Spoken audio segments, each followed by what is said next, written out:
Yo, people, welcome back to DR Sports. Welcome back to the Transfer Show. I am your host to do the most and never coast, Matisse in the building. Big up your damn selves in the comments as always. Let's get into it. It's a Sunday. I was just saying, off air, we know the journalists be sleeping on these days. They be focusing on the football, covering the games. They ain't really going to drop no madness, but let's see. Maybe I'm wrong. Let's start with Eddie Howe. He admits spending 58 million on Alexander Isak isn't value for money, but it's still a good deal. That is insane. Wow, wasn't expecting to wake up and read that. Newcastle boss Eddie Howe has insisted the process of signing players is the same whether he is shopping for a bargain basement or the top end stores. This is the quote, you still have to find the right player and you have to visualize that player in your team performing well and what he will bring. So the money really is irrelevant.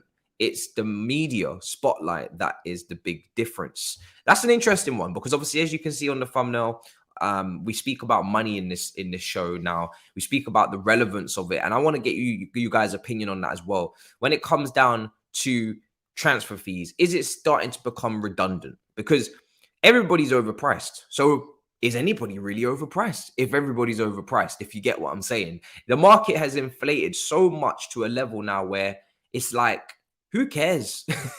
Who actually cares how much money people are costing? I'm seeing people make predictions, and they're going to make those predictions, right? We're going to do the season predictions, I'm sure, on our various channels when we talk about when we talk about the transfer window being over, and we say, well, who do we predict to finish there? And people are going to say Manchester United. How can Manchester United not be in the race for top four when they've spent X amount? How can Chelsea not be trying to challenge for the league when they've spent X amount?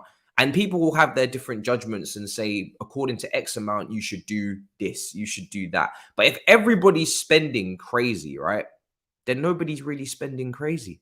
This is just the way I'm thinking about it. Like, if everybody's doing it, if everybody's overpriced, if everything's inflated, then is anything really inflated? Think about it. Not really. You know what I mean? Like, that's just how I see it. So I don't know. Let me know in the comments if you really care about the prices of these players anymore, because I'm starting to think that it doesn't matter. And I'm starting to think that, listen, if you need someone that badly and you think that they're going to fit what you do and what you need to get done, then you just have to pay. Because no one's really going to comment too much on the price if they do the business, if they are a success. It's only when they flop do people start to mention the price tag. If Harry Maguire had been a massive success at Manchester United and Virgil van Dijk had been a massive flop, everybody would be talking about Van Dijk's price and nobody would be talking about Harry Maguire's price. That's just the way it goes. At the moment, it's the other way around, and it will probably remain that way. But that's the point, really, is that the price is not what's going to be thrown in your face, it's the performances. So it's interesting. If Antony for 100 million is crazy, it is. But if he's a massive success for the next 6-7 years or 5-6 years, are you gonna care? And also, it's crazy to us now, but in hindsight, when we go to our future selves and we rewind the clock, is it really going to be crazy? Because the way football's going, it's looking like these prices are just going to keep going up and up, especially from the Premier League standpoint. So maybe that's a cheap deal.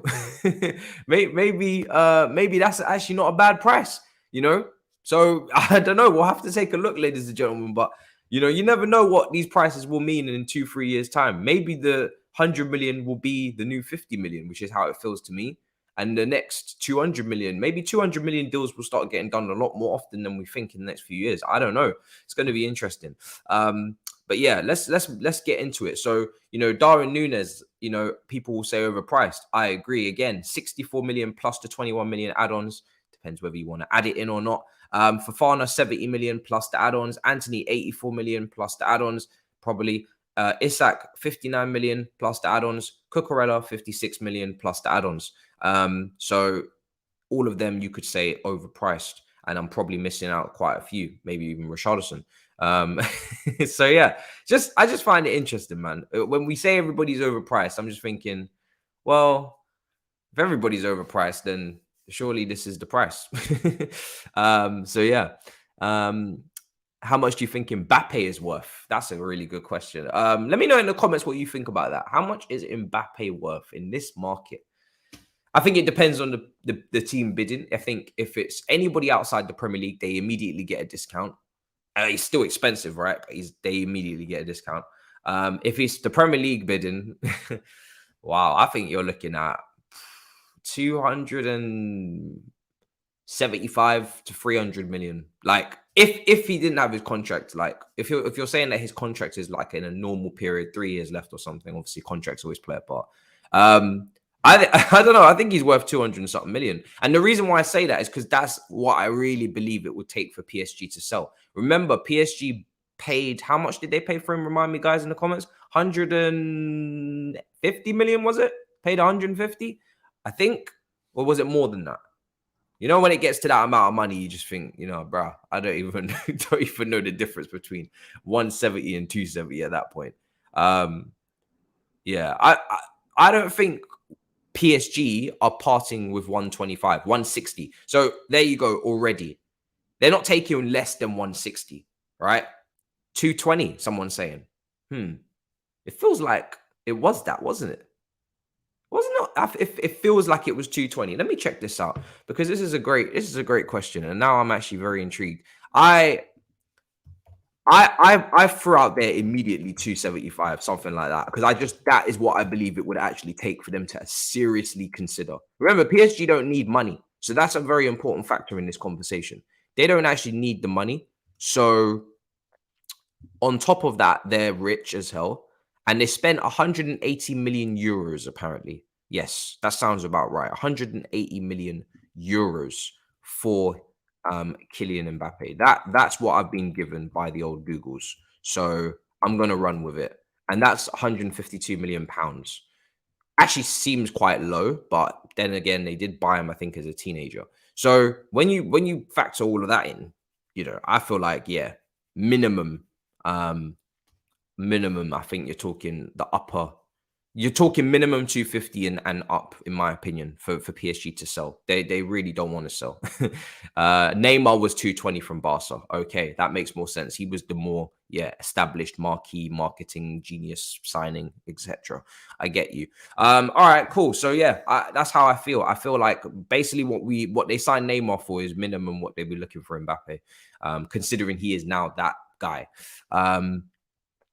So yeah, an interesting one. All right, so let's keep it moving. Ten Hag, this is what he says.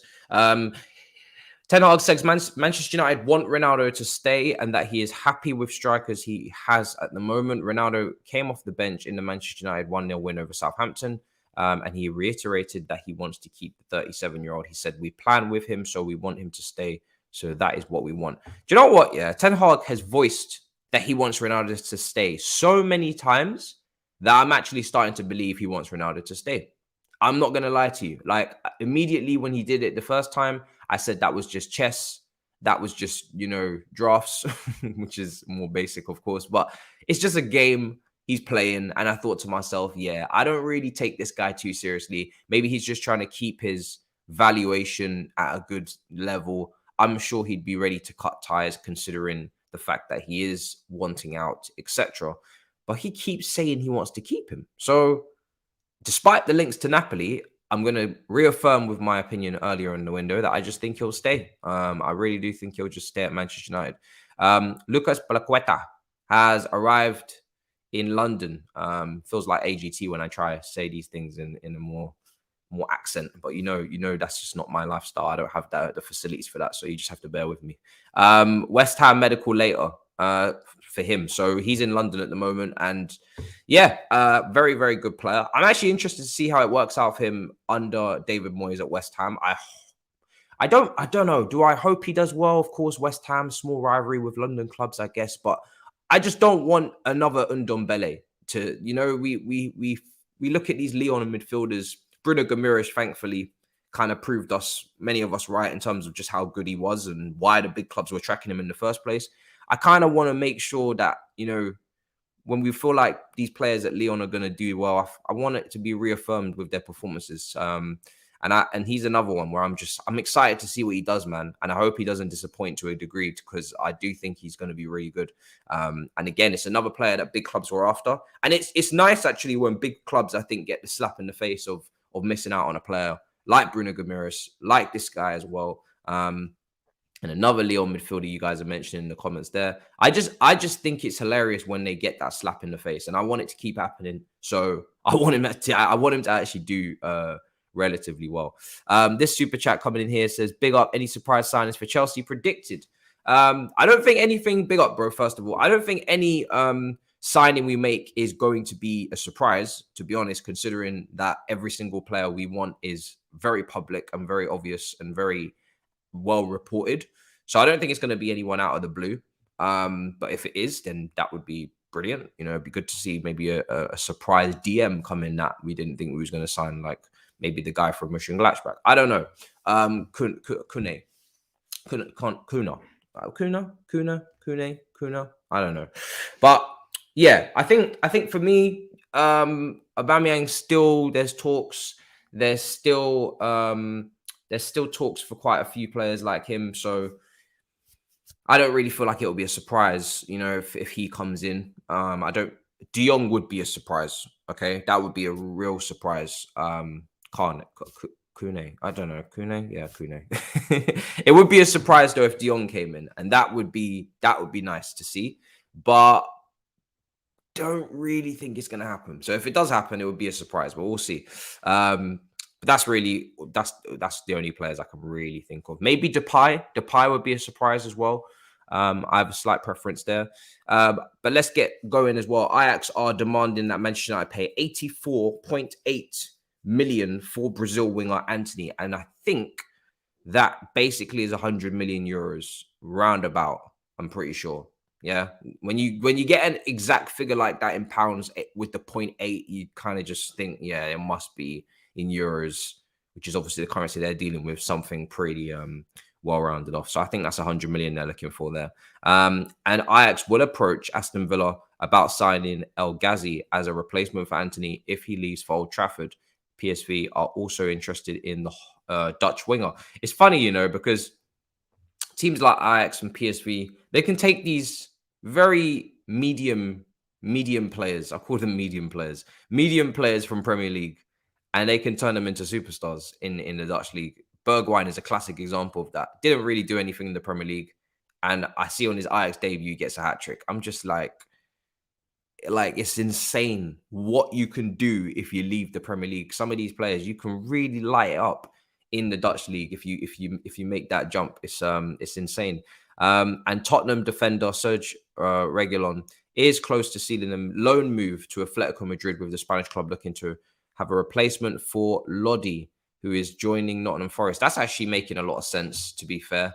When you now think about it, Lodi, Nottingham Forest, making that move, then they need a replacement. And Sergio Reguilon actually was really good. I know it's hard for a lot of people to believe because he's had a real big mare at Tottenham, which is surprising, to be honest, because I thought he was going to do really well. But when it comes down to Reguilon in La Liga, I still think he'll do well. And he was brilliant at Sevilla, made to Europa League final, won the Europa League, I think, with them. So that's actually a decent deal, I think, for Atletico. I think they're going to get the Sergio Reguilon that we expected to see in the Premier League. But they'll get him obviously over there. There's super chat here. What in the world? I have to see if I read that correctly. Man, when you box an X, we need a boxing match. I think first of all, it's not me. It's meant to be Saeed. You're getting the Big Six member wrong on that one. It was meant to be Saeed that was meant to box expressions, from what I remember. They called each other out, and there was these videos and these things. So you're getting the Big Six panel confused. It's not me. It's Saeed. But also, obviously with the YouTube boxing event yesterday, everybody's just like always in that. But everybody's like, oh, box. Why is it always boxing? Why can't it be? I don't know. Why can't it be go-karting? I want to go-kart somebody. Huh? What about that? What about we do a go-karting event? Because I will wipe the floor of everybody in a go-karting event. And especially when the Formula One's on today, that's why I'm thinking go-karting. I wipe the floor because I'm light. I don't weigh much. Do you know what I mean? And like I said, I got that hammer time in me. I got that hammer time in me, man. Call somebody out. I think I should. Who would I call out? Listen, I'm calling out. I'm being safe to begin with. I'll probably call out KG for a go-karting race. How about that? I call out KG for a go-karting race. I feel like that would be hilarious because he could just have the soundboard on the go-kart while I'm lapping him. He could just start. Someone mentioned Ty. Ty would actually be funny as that would be brilliant as well. That's a great shout. I'm just thinking because of the soundboard. I need to hear that while I'm lapping. I think that would be jokes. But Ty is a good shout as well. Listen, I'll take on anybody, man.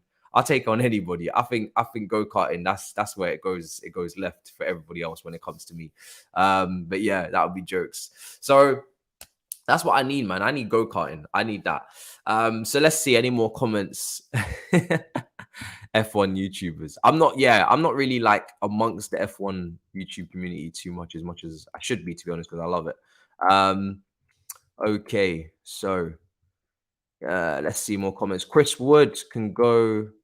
Oh, so Newcastle fans are already trying to offload Chris Wood. I mean, to be fair, that's a decent shout. If Chris Wood has now seen Alexander Isak come in and he's got Callum Wilson who's injured, I think, hopefully for not too long, does that mean that maybe Chris Wood could make a transfer? Because to be fair, he's not going to get much game time, is he? And maybe he could still do a job for a team that are fighting relegation. That's not Newcastle anymore. That's not their lifestyle. They've moved on.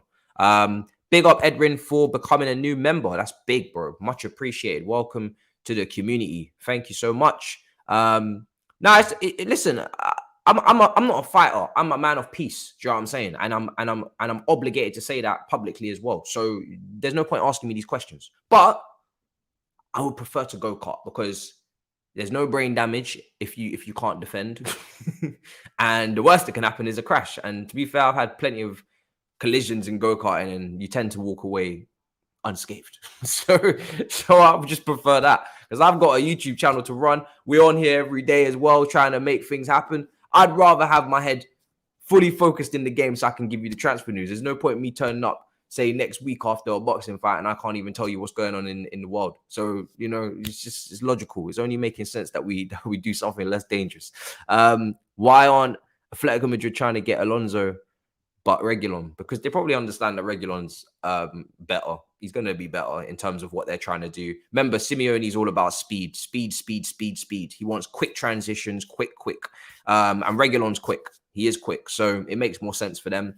And yeah, I think for me, even though Alonso right now, you would say he's in a better place as a player, Reguilon's really dropped off massively, whereas Alonso deputized for Chilwell to a decent level last year.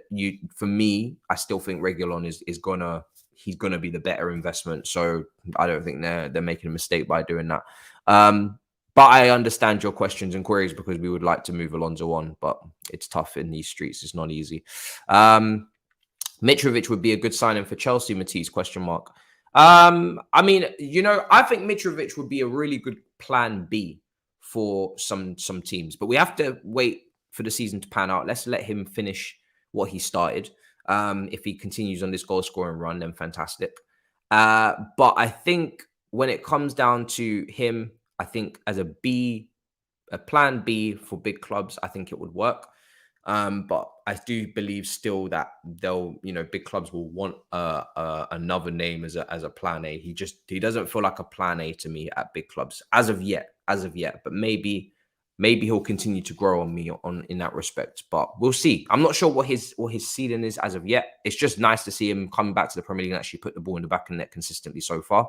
That was always the aim for him, to prove people wrong, and so far he's doing that. So we'll see. But yeah, it's Gabriel turned into Titus Bramble for that Mitrovic goal. Somebody says it. Jack says in the comments. That's quality. And yes, of course, yeah, Frank Lampard did set a deadline for Chelsea to agree a deal with Antony. And he will be staying at Goodison Park. And I have no problem with that. I think more than you can believe, no problem at all. So yeah, what did you think of Arsenal versus Fulham? I always thought it would be a tight game. I predicted 2-1 personally. And I think when you play Fulham, I mean, first of all, Arsenal played good football and they played well. So they did deserve to win the game. So it's, regardless of it being tight on the score, I feel like Arsenal will walk away from that feeling. It was just one of those days where we tried to create as much as we couldn't always take our chances, and then we kept Fulham in the game, and that can happen. But yeah, it's more about the composure, staying composed, going 1-0 down and being able to respond. That's what you want. And not every game is going to be easy. And Fulham have started the season very well. They took points off Liverpool. So you have to commend Fulham on what they're doing at the moment, and not always think it's going to be a walkover against these teams at home. So it's all about getting the points, man. If you see that the game's not going the way you want, if Arsenal get an early goal, maybe it's a different day. But if you don't see that you're getting the early goal and you see that it's starting to fizzle in terms of the way the game's going, it's going to be a long day. It's going to be a long day, but you got to get the points out of it. So you accept that. So yeah, it's only going to do good for Arsenal, the late goal and all these things in terms of the mood, and yeah, so it's fantastic in my opinion for them. So listen, we're going to wrap up. Big up your damn selves, and yeah, listen, make sure you subscribe to DR Sports, smash up the likes, let me know in the comments what you're thinking and feeling with the transfer news that we've discussed. Big up your damn selves. In a bit, people. Peace.